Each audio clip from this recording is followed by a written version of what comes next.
teachers in the schools. And they said, you know what, these children are teachable now. They come to school, they're not sick anymore.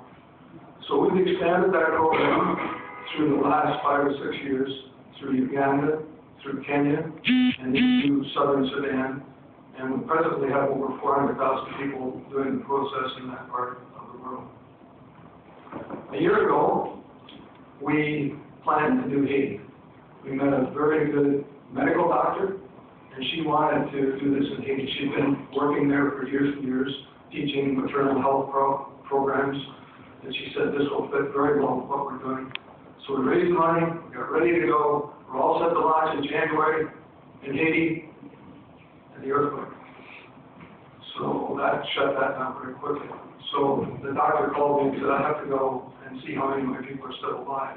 And she went, she came back, she only lost 2 people, she had 80 trainers. And we didn't know what to do, but she came back to us, she said, I don't want to give up on this. So let's take it outside of the earthquake area, and let's do it up in the Cap-Haitian area, up in the north part of the country, where the earthquake has not impacted, and yet there's still a huge water problem. So she started to teach this with her trainers in April of this year. I went there in October, and I saw the impact that they were having in the communities they've been to. They got to 24 communities by the time I got there. And I went to the schools where the children had clean water. And I went to the villages where they had clean water and heard the people tell me the difference and the change in their life. And we were spending 2 days training these trainers even more. And the second day, someone came in and said, there's a cholera outbreak. And I have to tell you, life changed very, very quickly when they said that, because cholera is a horrible disease. And we went to the medical officer of health, and you could see the fear in his eyes. And we refocused on cholera. And so what we've been doing since that time is helping them with the cholera outbreak.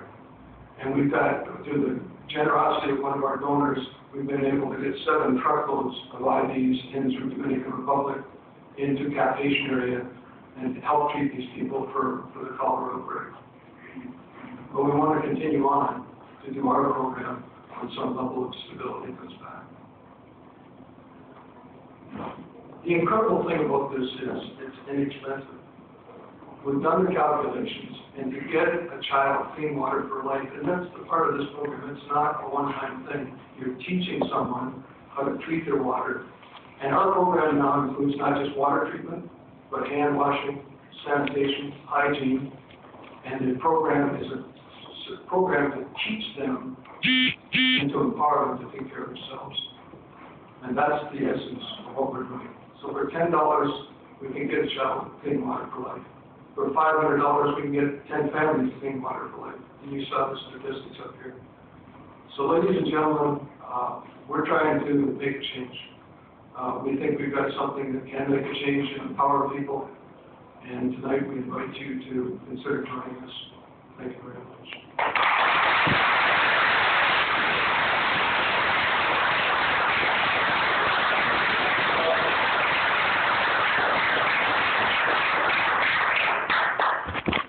So,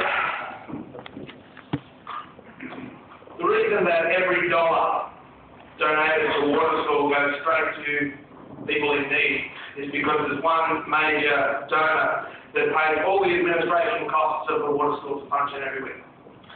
And we just had to introduce you to this fellow because he's quite a character.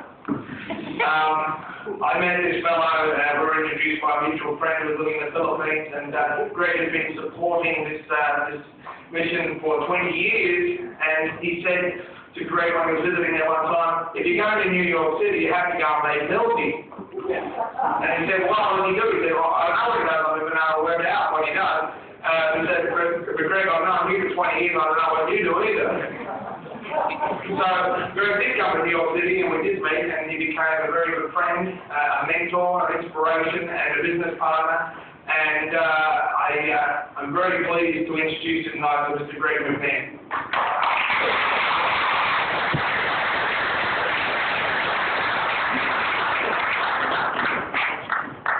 The first time I met Simon, I thought he was full of it, and tonight just confirms.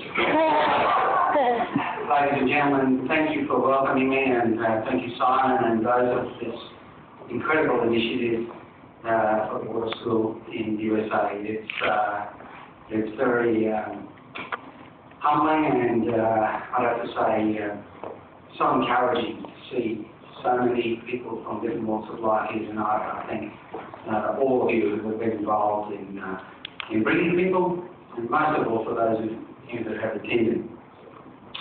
I got involved almost 2 years ago when a friend of mine in the main industry said to me, I know you're into philanthropy, if you ever got any spare money, throw a bit at the water school. I said, what's that? He said, I was playing by a couple of old geezers from Canada.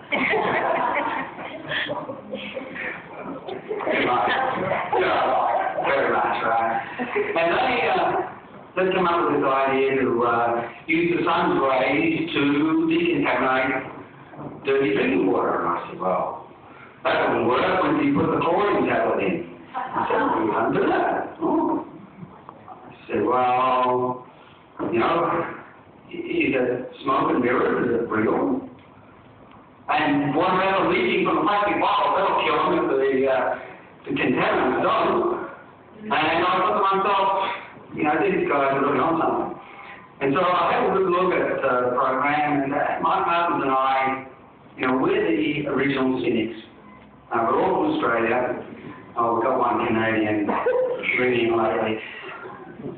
And we reckon that, you know, half the money that goes to charities gets burnt up in administration and, you know, all the stuff that goes with running a charity. And so I basically said, as I do with most of these opportunities, I'm going to go see for myself whether it works and what they're doing.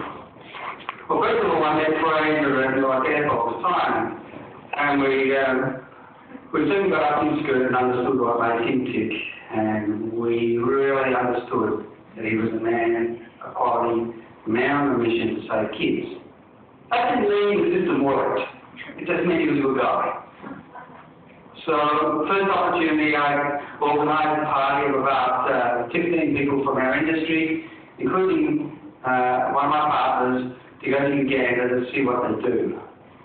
I got to say, now I get choked up when I start talking about some of the things I've seen, so forgive me. I have to say it was incredible. I've been involved in third world nations and helping out, doing all sorts of stuff over a lot of years. And it takes a lot to kind of, you know, move me, but to see some of the things I saw on that trip really convinced me that this was the real deal and that we could get a bang for our buck if we got behind the water school. And so we did.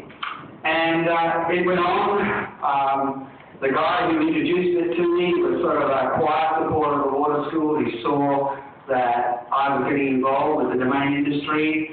I did a lot of speaking on that circuit and started to involve other people in what was happening there. And before we knew it, we were raising dollars and dollars and thousands and quite a lot of money for the water school. And then Richard Lau finally joined the board of the water school, and he's kind of our representative from the domain industry on the board these days and does a fantastic job. I've been around it 3 times now, and each time I've had reconfirmed the value, the incredible value of a dollar spent in the water school. The domain industry has embraced this charity like none other. It's unified a whole lot of competitors, suppliers and people. There's a few here today from our industry that would validate those comments. It's been amazing the way we've got behind it. But in order to make a real difference to the need, we need to spread it beyond just that one industry. And I feel so encouraged and gratified that Simon Brand and others in this room have joined together in supporting this initiative to see the Water School USA launched in such an incredible way. One of the initiatives that I was involved in earlier this year was to raise awareness and to raise sponsorship for the Water School through climbing Mount Kilimanjaro. Now, he's an older man, overweight Australian, working out every day for 3 months to try and climb that bloody mountain. You would have said he had no hope. But I can tell you that I did it with 26 others, and on that climb, we were talking about stuff and what our company's involved in, and I recruited a lady who's become our Director of Philanthropy and more recently our Group General Manager. And I'd like Tessa Holcomb to make herself known. Tessa's a man here, and she's